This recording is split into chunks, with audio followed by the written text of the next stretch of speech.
So the Packers' second injury report of the week just came out here from Rob Domofsky on X, and it's the exact same as yesterday, besides Keisean Nixon, who went from not participating yesterday to limited today. In Monday's practice, they didn't actually practice. So it was an estimation. Today, it says down here below, was a walkthrough. So Keisean is moving in the right direction. For everyone else, Carl Brooks not practicing. The guys who we have limited: Javon Bullard, Edgerrin Cooper, Matthew Golden, Nate Hobbs, Josh Jacobs. We also have a quote from LaFleur on Jacobs in a second. Jaden Reed limited, Zach Tom limited, Quay Walker limited, Dontavian Wicks limited, and then the guys not practicing: Carl Brooks, as well as Lucas Van Ness and Savion Williams, and a few other guys who are fully practicing. Now, here's a couple updates. First off, we have here from Wes Hodquist, Wes Hod on Twitter, who says, Matt LaFleur on Lucas Van Ness, foot.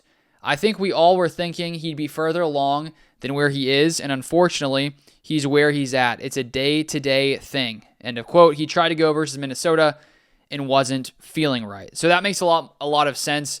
Lucas Van Ness played about 6 snaps in that game, and part of me was wondering maybe that was them trying to ramp him up, but it sounds like he wasn't fully feeling right there, according to Wes Hodquist. So we'll see if he's able to go on Thursday. And I think that getting Lucas Van Ness back when he's actually fully healthy and can play a full game like he had been earlier in the season, that's going to be a major boost for this Packers defensive line, because Van Ness really had started to take a major step forward in his third season.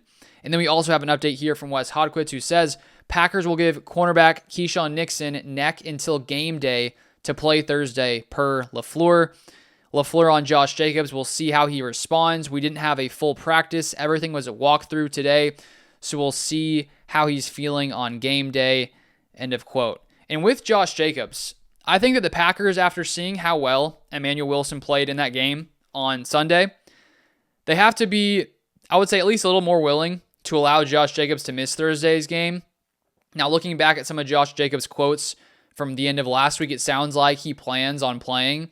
And so we'll see if the Packers are super cautious with Jacobs. I would assume, based on those Jacobs quotes and based on Jacobs and him wanting to play, that he will play Thursday. But it's at least a good thing to have a backup, having Emmanuel Wilson play as good as he did, because I think, at least for me, it didn't feel like there was a major drop-off from Josh Jacobs to Emmanuel Wilson, and that's a credit to the level of running back that Emmanuel Wilson really is. And I think that, to have some backups behind some of these key positions who play at a pretty high level, like Emmanuel Wilson, also Malik Willis behind Jordan Love, it's definitely something that's just a very positive thing for a team where, you could lose Jordan Love. At least you have Malik Willis. He's not Jordan Love, but he can at least keep you competitive. Same thing with Emmanuel Wilson, except I think he's closer to Josh Jacobs than Malik Willis is to Jordan Love, in my opinion.